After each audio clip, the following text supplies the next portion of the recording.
In the days when the Israelites turned from God, darkness blanketed the land.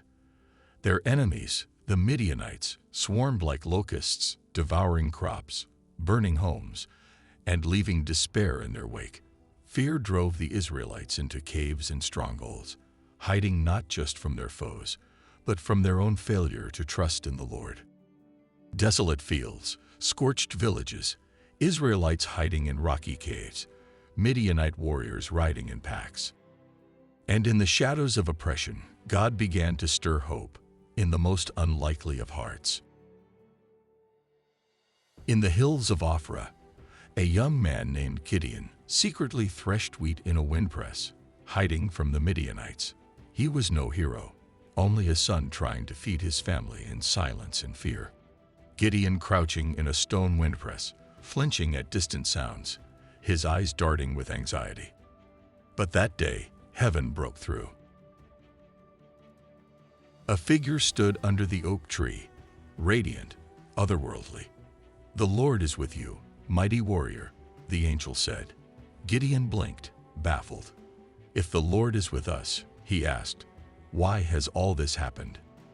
Gideon looking up in awe, the angel bathed in divine light beneath the oak tree, soft breeze moving through leaves. But the angel's reply would change everything. "Go in the strength you have," said the angel. "I am sending you." Still, Gideon hesitated. "How can I save Israel? My clan is the weakest, and I am the least in my family." Close-up of Gideon's face, his expression torn between doubt and awe. Flashbacks of Gideon's humble village. Yet the Lord spoke, "I will be with you." To be sure, Gideon asked for a sign. He prepared a young goat and unleavened bread, placing them upon a rock. The angel touched the offering with his staff. Fire flared from the stone, consuming it. Gideon bowing, a flame engulfing the offering, the angel disappearing into the light. Terrified, Gideon fell to his knees, but God's voice soothed him. "Peace, do not be afraid."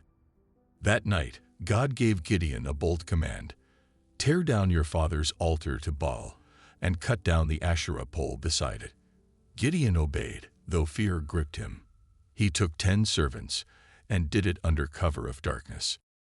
Moonlit shadows, Gideon and his servants sneaking through the village, axes cutting through wood, the altar crumbling in silence.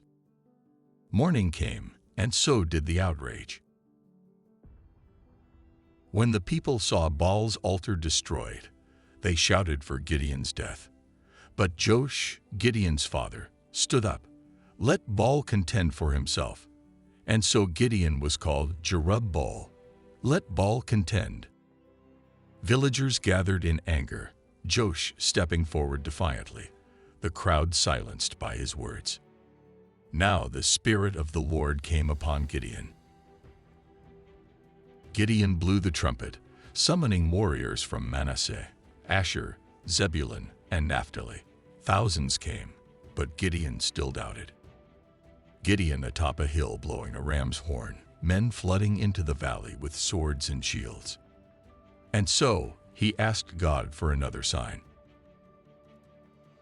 Gideon said, "If you will save Israel by my hand, let the fleece be wet with dew and the ground dry." In the morning, the fleece dripped with water. Still unsure, he reversed the test. The next morning, the fleece was dry, the ground soaked. A wool fleece glistening with morning dew, while the ground around it remains dry. The next scene reversed. Assured now, Gideon prepared to lead. But God had one more test. 32,000 men stood ready, but God said, "You have too many. Announce, whoever is afraid may go home." Fear swept through the camp. 22,000 men left. Only 10,000 remained. Vast crowds dwindling as many walk away, their faces torn with uncertainty and fear. But even this was too many for God. God said, "Take them to the water." Those who lapped water with their hands stayed. Those who knelt to drink were sent home. Only 300 remained. God would save Israel, not by numbers, but by his power. Men kneeling to drink contrasted with others cupping water to their mouths, the chosen 300 standing apart. With just 300 men, Gideon prepared for the impossible. That night, the Lord said, "Go down to the camp. Listen to what they are saying." Gideon crept near with his servant. In a tent, a soldier told his dream. A loaf of barley bread tumbled into camp, striking the tent and overturning it. Moonlight on the enemy camp, Gideon and his servant hiding behind rocks, eavesdropping on the soldiers. The other soldier replied, "This can be nothing but the sword of Gideon." When Gideon heard the dream and its interpretation, he bowed in worship. God had already planted fear in the hearts of Midian. Now was the time. Gideon kneeling in prayer, tears in his eyes, the stars above him glowing brighter. With faith renewed, Gideon raced back to prepare his men. Dividing his 300 men into 3 groups, Gideon gave each a trumpet and an empty jar with a torch inside. At his signal, they blew the trumpets, smashed the jars, and shouted, "A sword for the Lord and for Gideon." Sudden flashes of torchlight surrounding the Midianite camp, the sound of trumpets echoing through the valley, chaos erupting among the enemy. In panic and confusion, the enemy turned on each other. The Lord caused the Midianites to panic and attack one another. They fled in terror. Gideon's men pursued them beyond the Jordan, and Israel tasted victory, not by might, but by obedience and faith. Fleeing Midianite soldiers, triumphant Israelites chasing them, dawn breaking over the battlefield. Peace returned, for a time. The people asked Gideon to be their king, but he replied, "I will not rule over you, nor will my son. The Lord will rule over you." Gideon standing before a crowd, hands raised in humility, people listening in reverent silence.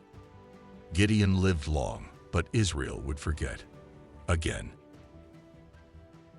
Gideon's story is one of fear turned to faith, weakness turned to strength, not through human power, but divine promise. Even the least can become mighty when God is with them. A montage of Gideon's journey: the windpress, the angel, the fleece, the 300, the torches in the night. Gideon and his 300 pressed on, exhausted yet relentless. They pursued Zebah and Zalmunna, Midian's kings, across the Jordan.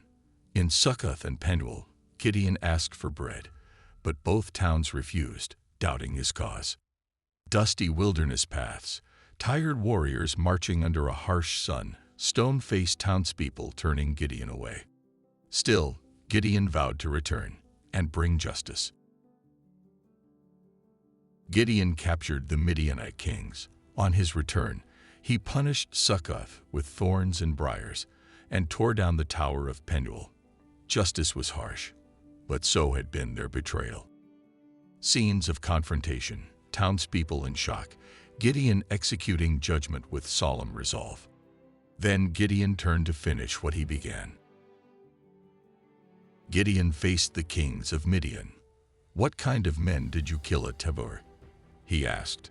"Men like you," they replied. Each one looked like a prince.